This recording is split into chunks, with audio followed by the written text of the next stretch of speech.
Hey guys, day 2 tayo. Day 2. And we're about to go to Hoi An. From here, that's around 21 kilometers. Ang biyahe natin is 45 minutes.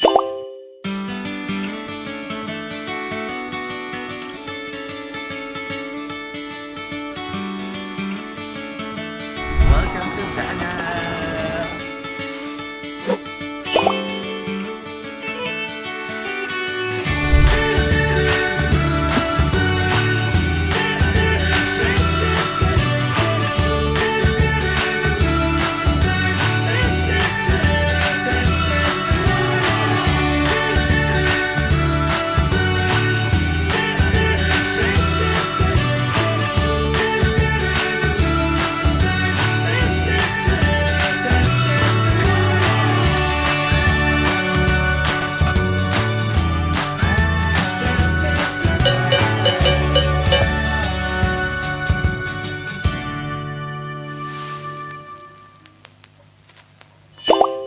No, init ng upuan. Taray, di ba? Meron ka Valley. Nakabook ako ng angkas, guys. Motor natin, medyo woggy siya. Medyo delikado yung motor. Actually, medyo delikado yung motor natin. Kasi medyo luma na siya. Ito yung motor. Medyo old school na siya. Actually, hindi ko alam kung Yamaha. There you go, Yamaha. Pero mas kinakabahan ako dito kaysa sa paragliding. Oh my God, wait, saan ako kakapit? Shoulder ko. Oh my God. Rodel, oh my God.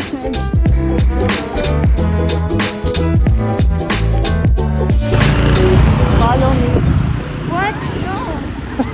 Are you kidding me? Scam.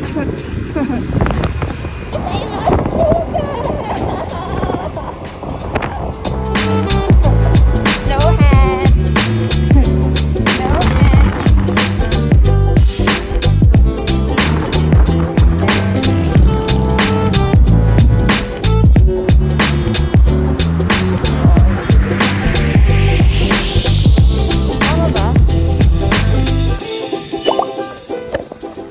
So, nandito kami guys sa reaching out and nag-park tayo dito sa likod. Actually, gilid lang siya ng coffee shop. We're heading dito sa reaching out coffee. Yung mga staff dito are all deaf. Kaya, ito yung napili namin na puntahan for today. So, ordering tayo guys ng coffee and tea here. Popular tea place in differently able Person people. Okay, ayan. So, order tayo today na sa akin, iced coffee, good day coffee, and favorite naman is Zesty Tasty Lime Juice. So, yan order natin today. Also, so kung gusto mo mag-request ng something like whisper, talaga ba?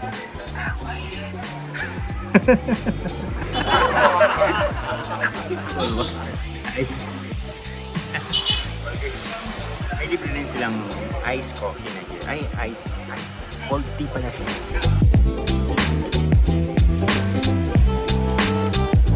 Siyempre ang best dito guys.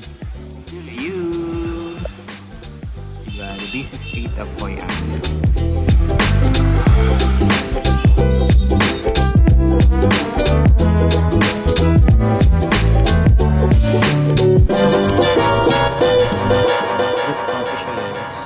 Tapos, alisin mo to. Tapos, add mo na ng milk and lagyan muna natin ng gatas and sugar. Amoy daw siya ng kape ko. Should I put everything? So this coffee is costing 62,500. $60,000 or in peso that's around 120 pesos.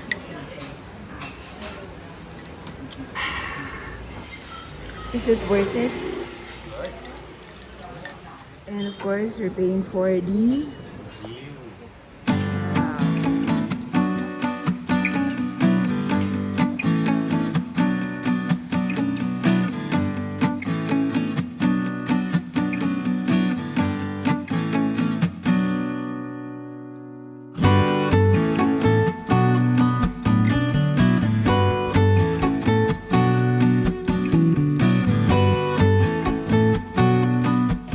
this is our meetup place for the Hoi An tour.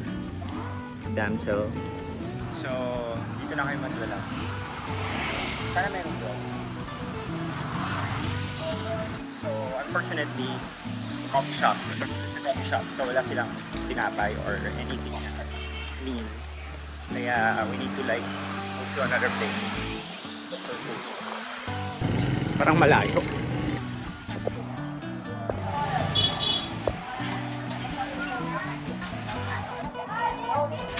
Manly Puto.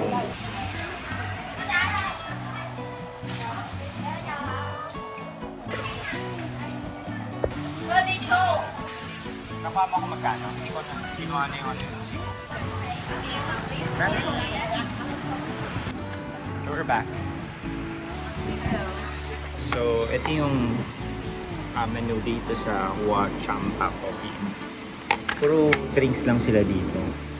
Of course, yung famous na Vietnamese coffee nila.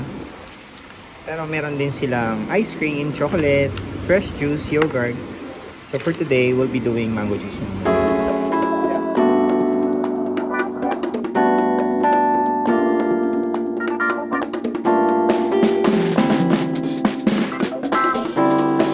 So ito na sila guys, yung mga kasama natin. Bye! Tayo lang talaga yung naatay. So everyone, let's go. If you want to have you, keep on thinking. I will have you everywhere, every time, if I can.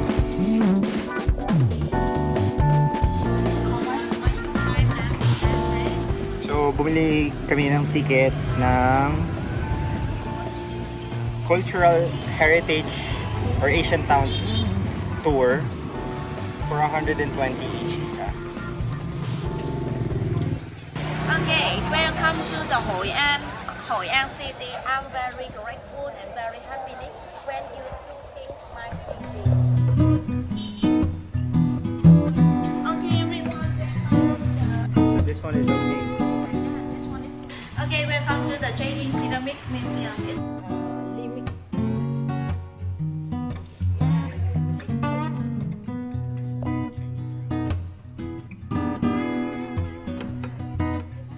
sana all may courtyard. Every house in the Hoi An usually we So most of the house daw dito sa Hoi An merong courtyard very strong one. para sa fresh air. Actually, Besides the people use the food and sana may courtyard dito sa bahay. Tambayan. some people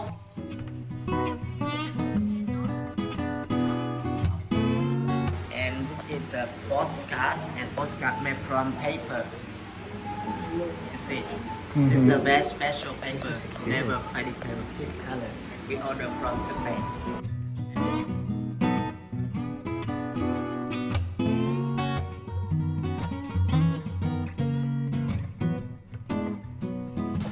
So we're finally here at An Thai or Mot. What's the name of the shop? Mot Hoi An.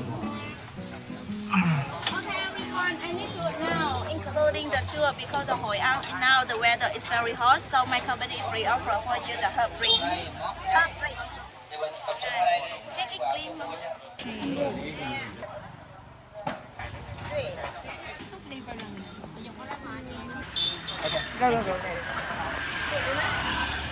So this is free or included in the tour. Mot. Medyo sikat to eh kasi laging maraming tao dito sa area na to. Tikman natin. Ang sarap. May cinnamon siya tapos citrus. Pero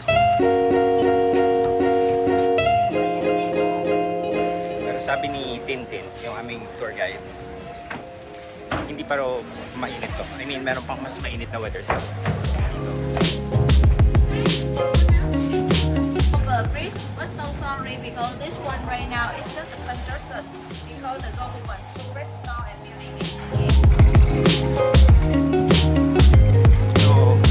So currently ginagawa yung Japanese ano yun? Yung Japanese bridge, kaya hindi kami nakapasok sa loob. Pero sabi nila next year daw open na raw yun. So babalik kayo next year, makikita nyo na yun. Yung palang Japanese bridge, yun yung nasa 20,000 dong nila.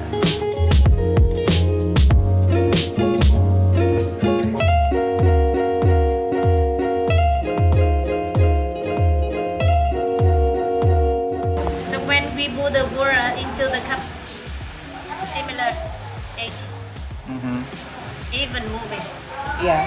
over 80 or up 100%, Interesting. completely through the hole. Oh. Yeah. Never filling up. And that's one same in the life. When we try to get a lot of things, maybe we will lose everything. So guys, ito yung mga flooding dito kasi this is the lowland. So, yung pinaka-recent was November 2023. There. 2022 ng October. Then yung pinakamataas sila is 2009 ng September.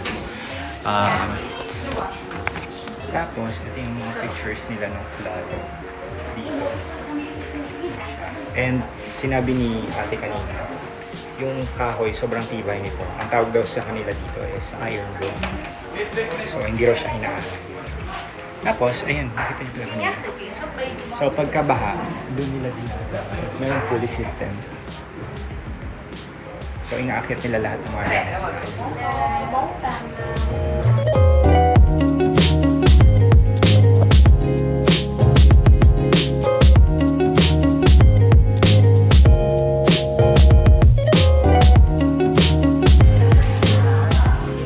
So, at Beng, Performing Arts Center nila. We're gonna watch. Ladies and gentlemen, you have to enjoy the Vietnamese melody named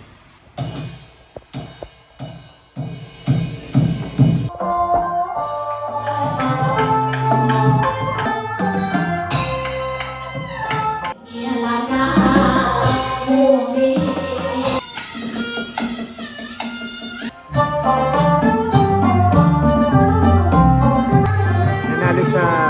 Yay!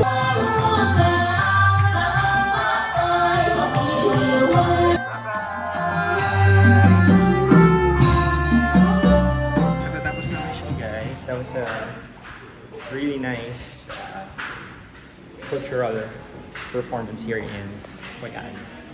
Last destination and last sa ating itinerary, we're heading sa Coconut Boat.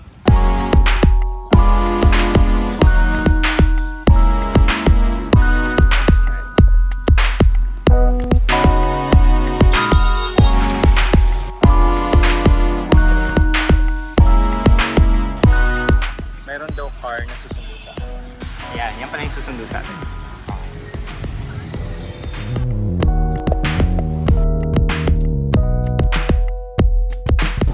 So, nandito na tayo sa may dulong park. Parang parang lugar tayo. Pero medyo nasa dulong park siya ng Hoi An. And dito yung yung tawag nila basketball. So, meron ditong cooking craft.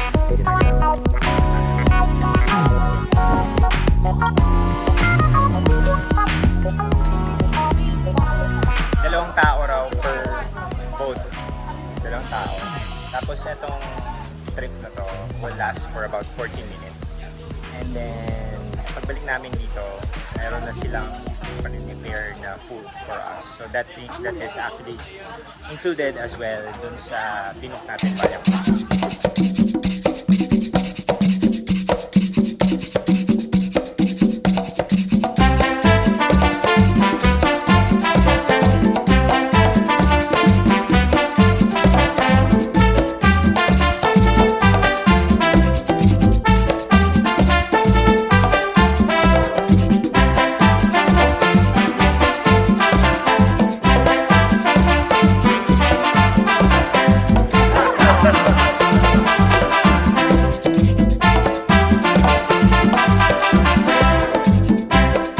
Tapos na kami dun sa exhibition ng mga coconut boat. Sobrang hilo. So you need to pay 200,000 per ride. So that's around 200 pesos.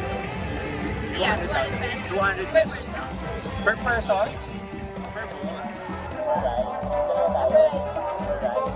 ako nagbayad. Ako nagbayad. Ikaw lang yan. 200 lang ang pinay. So, kahit dalawa, kahit isa, 200. Marching party! Ito yung next stage. Concert. After nung mini concert, pinagsuot na kami ng vest. Feeling ko kasi yung area na pupuntahan natin medyo malalim na siya. Pwede rin naman pauwi na tayo. So, ready rin sila with the payong.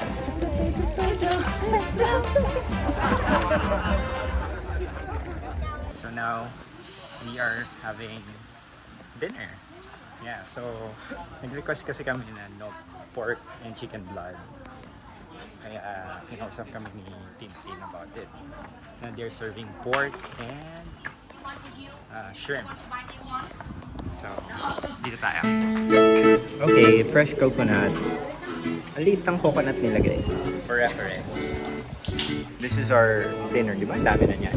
Kasama ito sa package natin. Noodles with pork. We had the fried spring rolls. Fried spring rolls. This is a pancake with salad. So parang ito, pancake, tapos lalagyan itong salad. Isasasot. We asked Tintin kung ano yung paano paggawa ng sauce. And the answer is You have garlic, chili, sugar, and fish sauce. Mix them together. If you want it more sour, you add lime sauce. Lemon sauce. Lemon juice. kalamansi sa atin. Yeah. So sobrang dali guys, pero sobrang sarap niya when you partner it with spring rolls. So kung syempre wala naman tayong ganito, so lumpia na lang. Lumpia sa bahay din. This sauce. So pabalik na tayo sa city proper. And ang tip sa amin, so if mag-shopping kayo, better na dito na kayo mamili kasi mas mura dito sa may area na to compared dun sa main city. Dito half the price lang. Yung doon, tourist price, kaya mas mahal. Pero, if you wanted to make it cheaper, dapat daw mag-haggle ka. So, dapat 50% ka. Shala! So, tayo. First, second, third, second. Thank you! Okay guys, so dito kami binaba. Medyo near sa city proper. And malapit lang din sa river. Pero hindi to yung pick-up area namin kanina. So we're just gonna walk around and masyali muna kami. Ay, sundan natin sila. Sige, masagasaan ka dyan. Pare madadapa.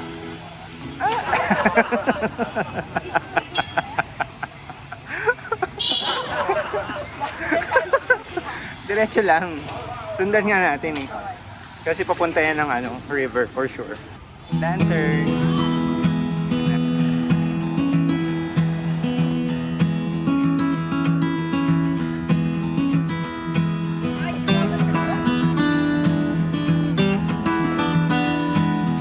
So, meron ditong spot. Actually, dinaanan namin kanina eh. Maganda yung mga lanterns. So, this is actually near yung sa river and yung night market nila dito. So, pwede ka mag-rent ng mga bangka na may mga lanterns and then so, hindi na namin ni-aving kasi medyo over na kami sa bangka to.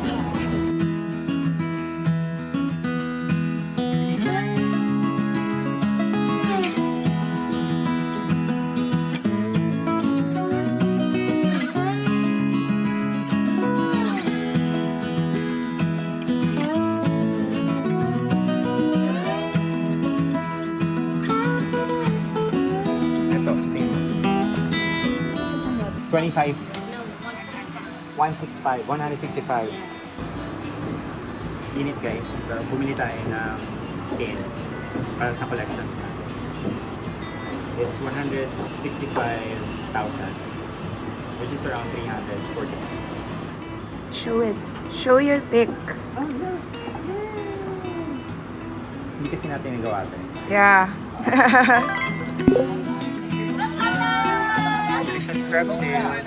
Yay! Finally, stretches. I'm stretching by Kami guys, dito.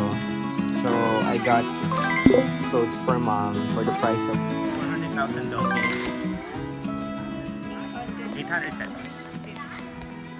Guys, we're finally back home. Na itsura namin. So, nagmotor kami, biglang umulan along the way. Ayan, medyo basa kami. Pero natuyo na rin dahil mahangin.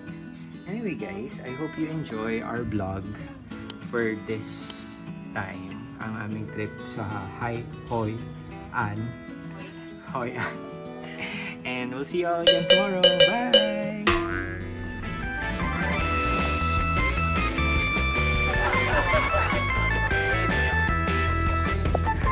That was so fun! Okay guys! Gamitin mo yan ha. As a searching for tonight, you have the power to pick the best